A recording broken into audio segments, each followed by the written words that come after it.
Welcome to another unforgettable edition of Marquee Backstage All Access. I'm your host, Julie Milam.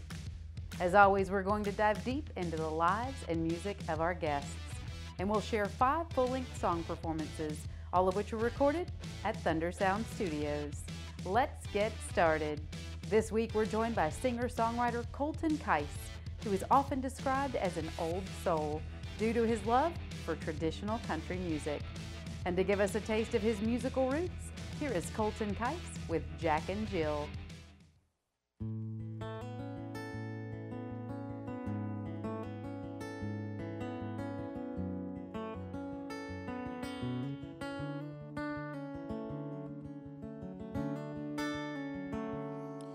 Walking proof of a dead man, that's what they all say. The bar's my second home. I live here, but I can't stay. If lonely was a drink, I'd buy me another round. But it's hard to feel loved when you're in the lost and found.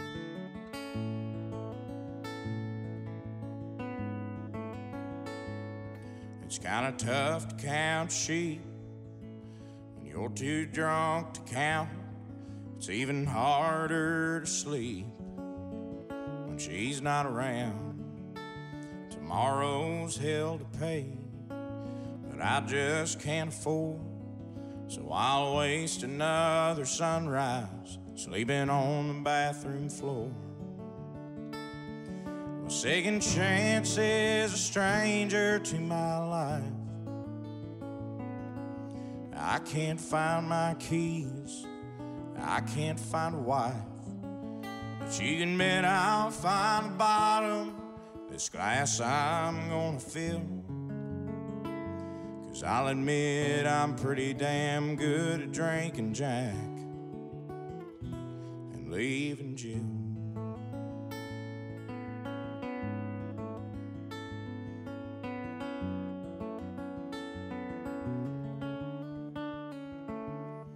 She'd cry me a river, I'd sing her a song. I promised her the world, but it didn't take long.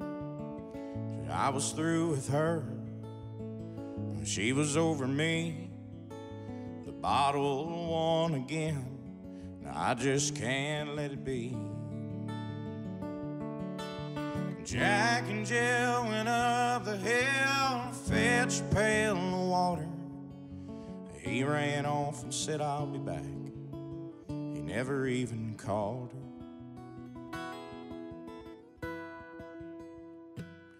Well, second chance is a stranger to my life.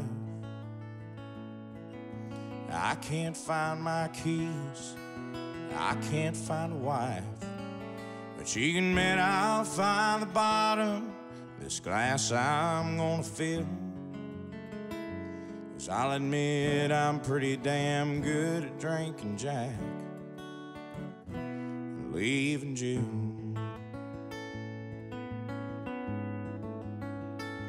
Yeah, I'll admit I'm pretty damn good at drinking Jack. I know this time she's not coming back. I threw away the one good thing I had, and that was Jill.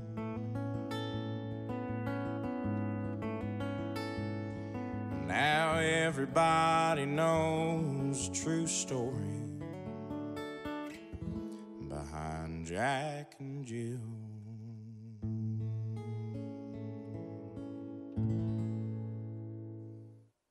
We're going to take a stroll down memory lane with Colton Kise.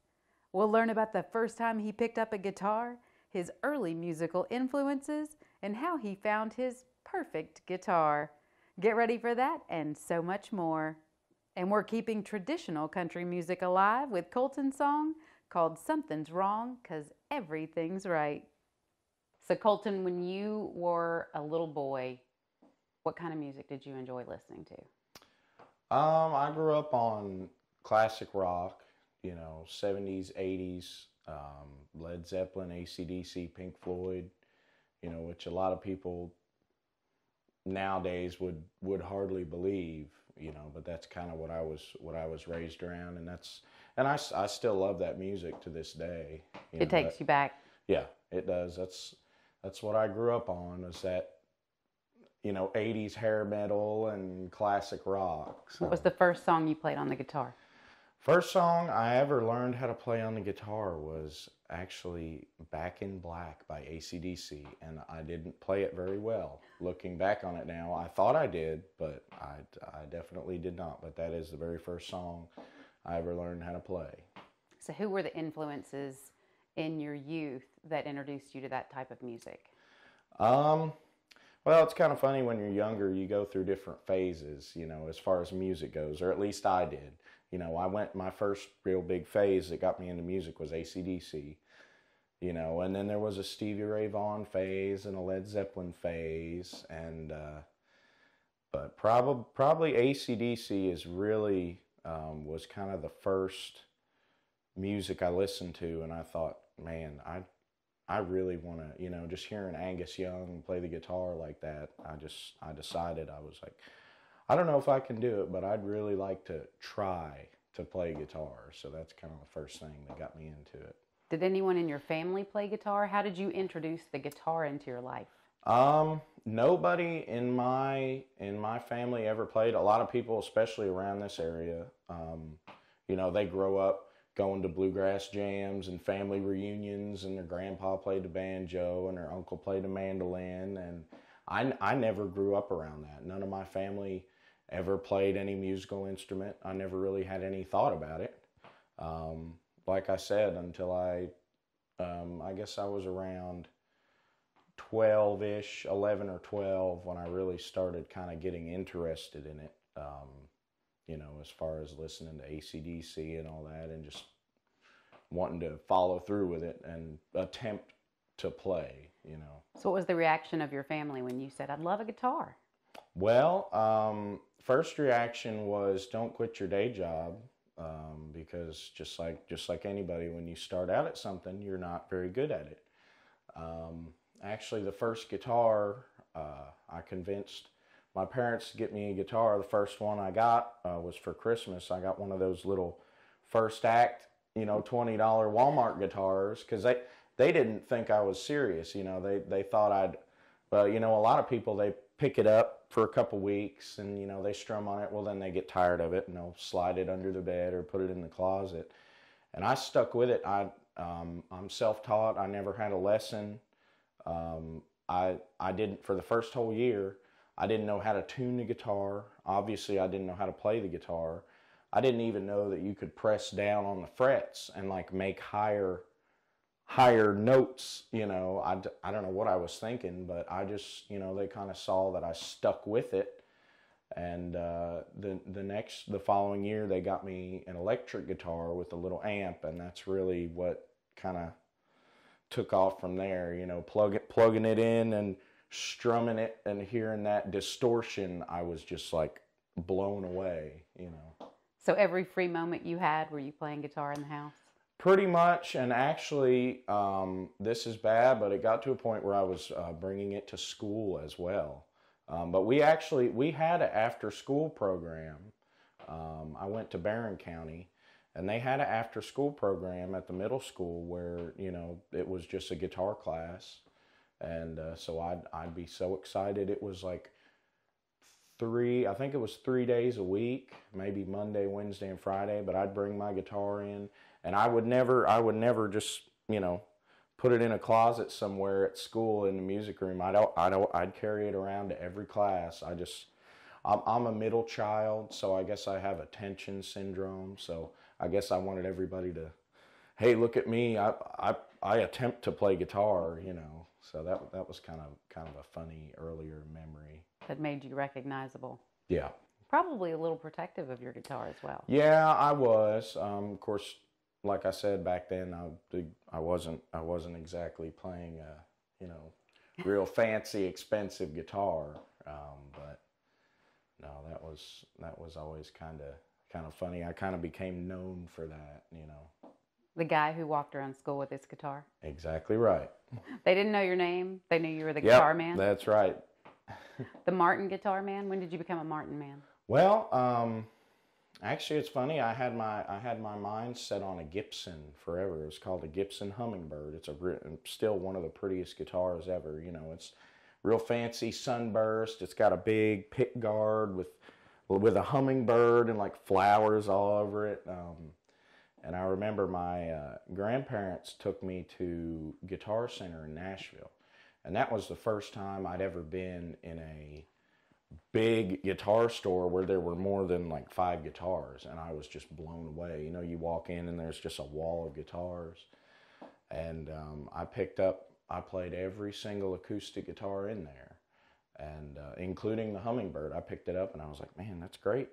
And then I picked up a Martin, and it's all personal preference. You know, this sounds amazing to me. To somebody else, it might sound horrible. You know, that's the beautiful thing about guitars. People will message me saying, hey, what kind of guitar should I get? And, well, you just got to do what I did. Go try them out and find the one that, you know, it almost sort of finds you. But anyway, I picked up the Martin and got to looking at it. And inside, there's a label that says Made in Nazareth, Pennsylvania. Well, I was born and raised in Glasgow, you know, in Kentucky. Well, all my family's from Pennsylvania, New Jersey area. And my grandparents actually had a farm just a few miles from Nazareth. So they were used to, you know, they never in a million years thought that I would ever, or anybody in the family would ever pick up guitar. You know, they had all these opportunities to buy all these old antique Martins that are worth hundreds of thousands of dollars nowadays. And so I've ever since then I love Martin guitars. I've played a lot of them, and very fortunate. This one was bought brand new in early 2013, and I've beat the heck out of it. But I don't know if you're familiar with Willie Nelson's guitar, but it is an old Martin that he bought brand new, and to this day he's still playing it. He's wore a hole in it, but he is still playing it, you know, and I believe that says a lot about the brand, you know, the quality, you know, if it can last that long. So I love Martin guitars. I always have. Feels like home. That's right.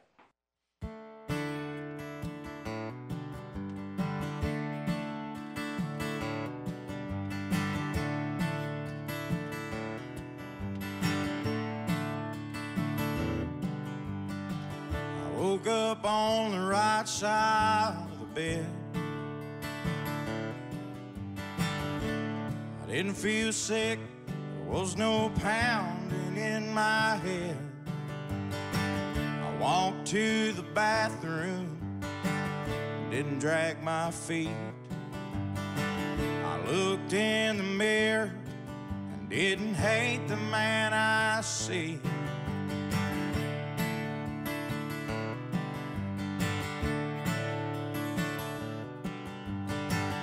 Walked in the kitchen, there's a girl behind the stove, cooking me breakfast. Little did I know, she wears a ring, I guess that it's mine. She took my last name instead of my last dime. Ain't it something when you ain't got nothing? Wake up the next day and you find another lease on life. Something's wrong, 'cause everything's right.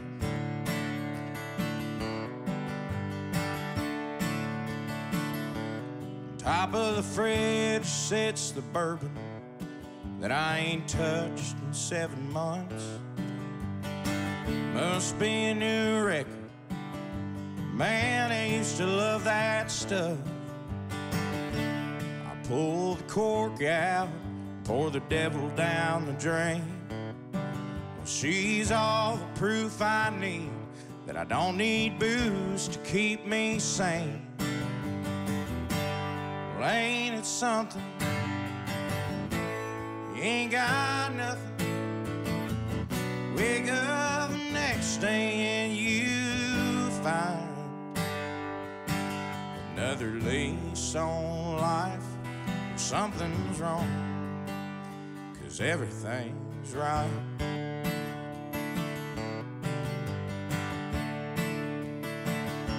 Something's wrong, 'cause everything's right.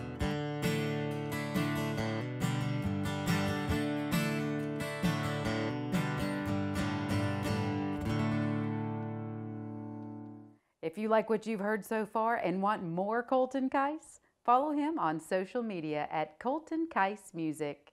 There you'll find updates on new music, tour dates, and more. Speaking of new music, Colton tells us about his songwriting process and what caused him to fall in love with old school country. After that, get ready for one of the first songs Colton ever wrote. It's one of our favorites, and it's simply titled Trash. So in your 23 years of life, you've experienced some ups and downs, not many. Not many downs, probably. Yeah, not as many. I mean, I'm not one to kind of look at the negatives. You know, I've had a pretty good life so far, and just to be able to do something I love for a living is very, very fortunate. You know, because a lot of people my age can't say that. You know, I do it 5 nights a week, sometimes 6, and people always ask me, well, don't you ever get tired of doing it? And really the answer is no. I mean, I'll play 6 nights a week. Well, I'll come home from that 6th night, the 6th show, and I'll get an idea for a song or something. Well, I'll break the guitar out and sit on the couch and kind of strum it. You know, it's something I really never get tired of. When I was in high school, I worked fast food, and I always kind of look back to then, and it could all, no matter what you're going through, it could always be worse. Absolutely. So that's kind of the way I look at things. Well, you're wise beyond your years. I don't know about that, but So when you look at your family, your friends, things that maybe they've gone through in their life, is there anything that would inspire a story there? I mean, there's always, that's the cool thing about songwriting, is there's always something, you know, just when, just like everybody, I have writer's block. I don't write as much as I should. Just when you think, man, you know, you're lost and you can't find anything, then something pops in your head. And I do kind of use a lot of that structure. I know everybody writes songs differently, but I do try to think of different events that have occurred, and sometimes you can, sometimes you can't.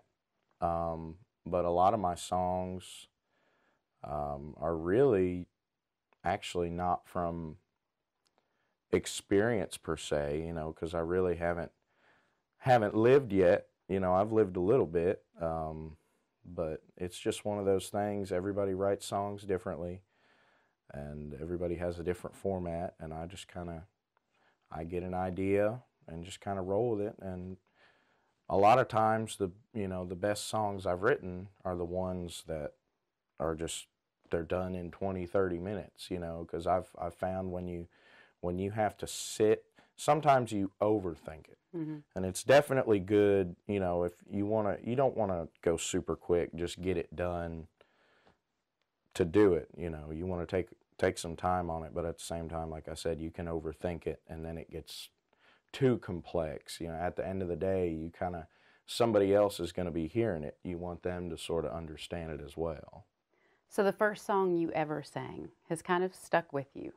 Tell us about that. First song I ever sang was Folsom Prison Blues by Johnny Cash. Like I said, I started out, you know, classic rock. That's what I was playing. And then, you know, my parents and grandparents, they tried to encourage me to start singing.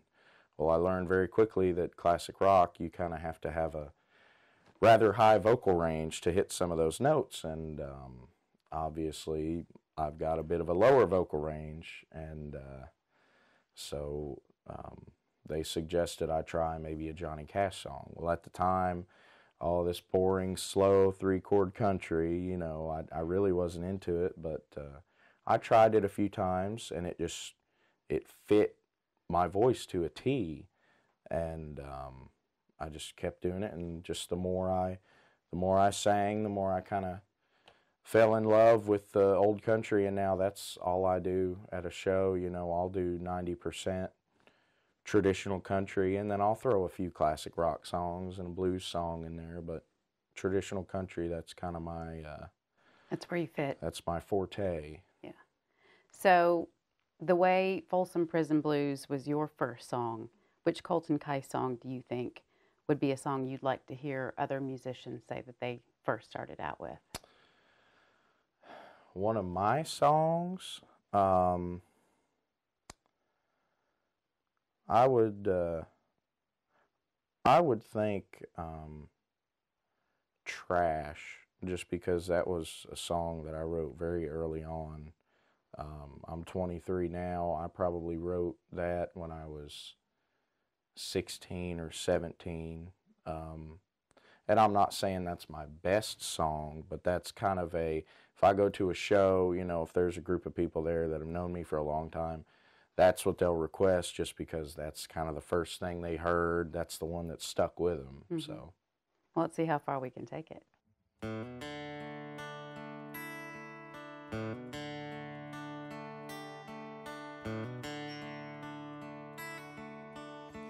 Shoot me a double bartender.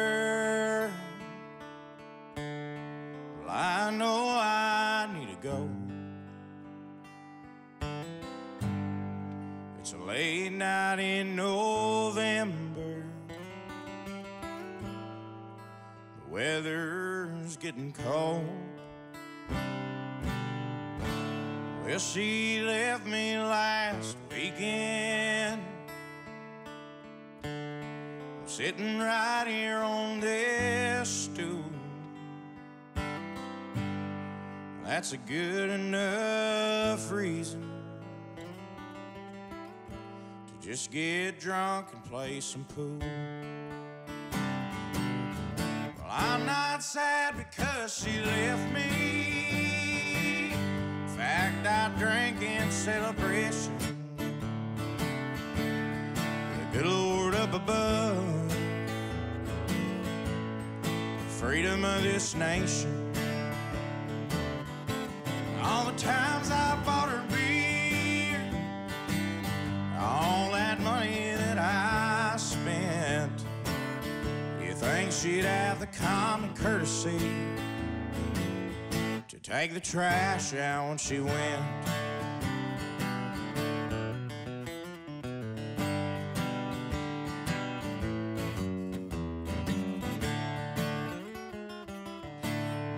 I think the more I see her, the more I drink, the more I find she's a liar and deceiver. Open the window, close the blinds. She remembered to close the front door and shut out that kitchen light. The one thing she forgot, Saturday is garbage night. Well, I'm not sad because she left me.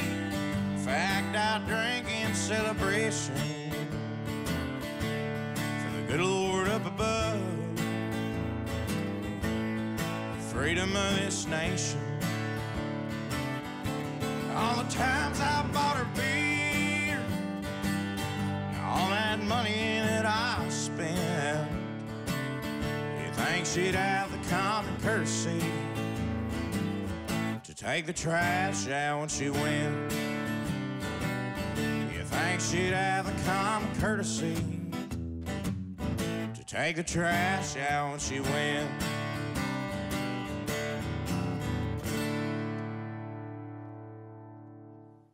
We'd like to thank Thunder Sound Studios for letting us film our show from their fully equipped analog and digital recording studio complex in Franklin, Kentucky. For more information about Thunder Sound, please visit thundersound.com or follow them on social media at Thunder Sound Studio. As we get ready to wrap up our conversation with Colton, we'll chat about his plans for the future and which artist he'd pick to share the bill on his dream tour. And to follow that up, we'll have another great performance by Colton. It's called She's Gonna Leave Ya for Tequila. Colton, it's a new year. I know you have big plans. So what's in store for 2020? Well, obviously I've been doing this professionally. I say professionally, I use that term loosely, for about 5 years now. You know, this has been my job, how I paid the rent. I recently started playing Nashville a lot more down on Broadway, and I've actually got a weekly gig at Alan Jackson's bar right down on Broadway, which is really cool. I normally stay booked about 2-3 months in advance, and you never know. I mean, there's always the possibility of a new album. I'm always trying to write songs. I don't write as much as I should, but I've had a lot of requests. I've got one album right now that's out on Spotify, iTunes, you know, all that, and it's got 16 original songs I wrote. It's just kind of a demo. It's just acoustic and vocal, but it's a great recording, and like I said, there's 16 of those. And I'm always working on writing new material, and hopefully at some point this year there'll be a new album, and who knows, I'm always looking to open shows for people. So far I've opened up for Doug Stone and John Connolly, Confederate Railroad. Those are just a few, so I'm always waiting on phone calls like that, you know. It's always neat to play a show, open up for one of your heroes. Is there a dream tour that you could go out as an opening act? You know, a lot of the people I like, unfortunately, have passed away. Obviously, I like the older stuff. What's the one phone call that could come that if you heard an invite to go out on the road with this particular artist, you wouldn't believe that it really happened when it was over? Well, actually, probably Alan Jackson, because like I said, I play at his bar once a week, and the way he picks his openers for his tour is, you know, by who plays at his bar. So there's a chance somewhere down the line that I might get to open for Alan Jackson, which would be very, very, very awesome. I would be very excited about that. So, Alan, you heard it here first on Marquee Backstage. You want to make sure we get Colton Kise under the lights with Alan. That's right. One of these days. We'll see you out there.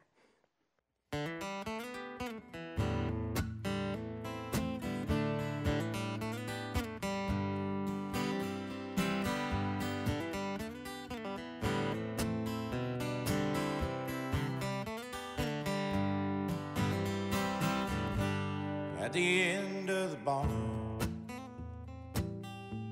at the end of the night, well, they're screaming out last call. She's looking for a fight. They try to calm her down, but I know it's no use. Well, that girl is such a mess. That yellow summer dress, she's bound to blow a fuse. She's gonna leave you for tequila. It's never done her wrong. It's never made her cry. Too song. I wouldn't want to be you when she says see ya. Man, I've been down that road far enough to know she's gonna leave you for tequila.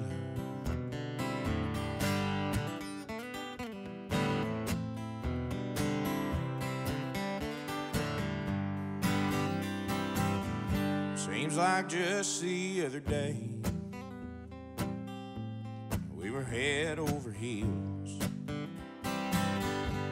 I was only 18. Love seemed so real till it all came crashing down. What the hell did I do wrong? She chose a bottle over me, set her feelings free. When I woke up, she was gone. She's gonna leave you for tequila. It's never done her wrong. It's never made her cry to an old Merle Haggard song. I wouldn't want to be you. She says, see ya. Man, I've been down that road far enough to know she's gonna leave you for tequila.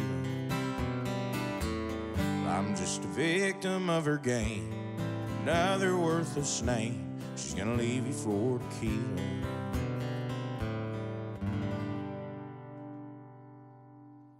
We've had a great time with you today, and we hope you've enjoyed your time as well.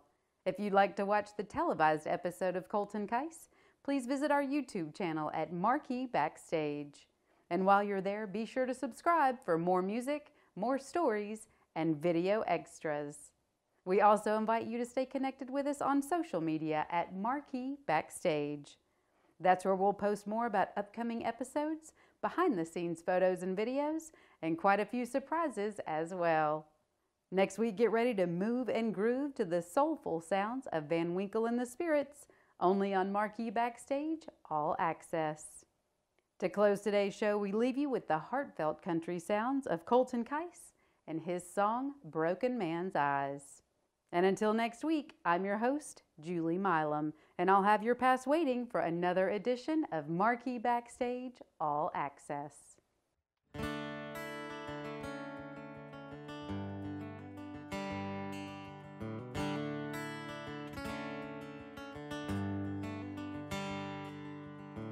Look at all the papers in the mailbox.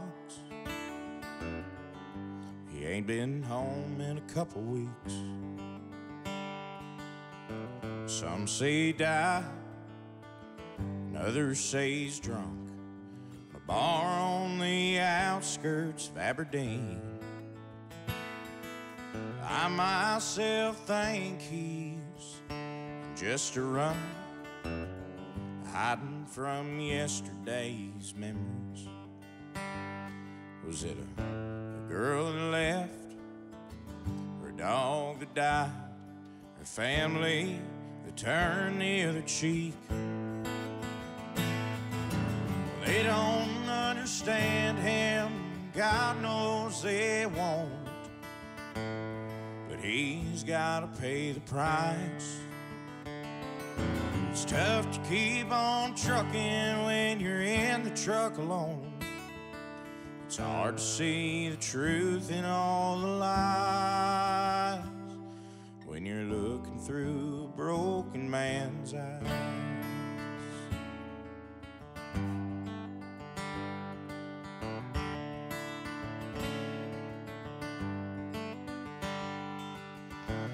Look at all the tall grass in the front yard. This April rain has got it high. He's still gone like a needle in a stack. I think I finally know the reason why. It ain't the loneliness that kills him, or the silence that fills an empty house.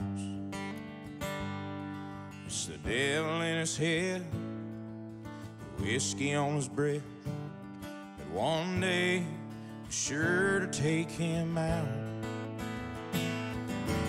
They don't understand him, and God knows they won't, but he's gotta pay the price. It's tough to keep on trucking when you're in the truck alone. It's hard to see the truth in all the lies until you're looking through a broken man's eyes. A couple of days went by, and then they found his truck flipped over in a ditch on Route 5. They say he died before the sun came up, with his good old friend Jim Beam by his side, as he was looking through a broken man's eyes.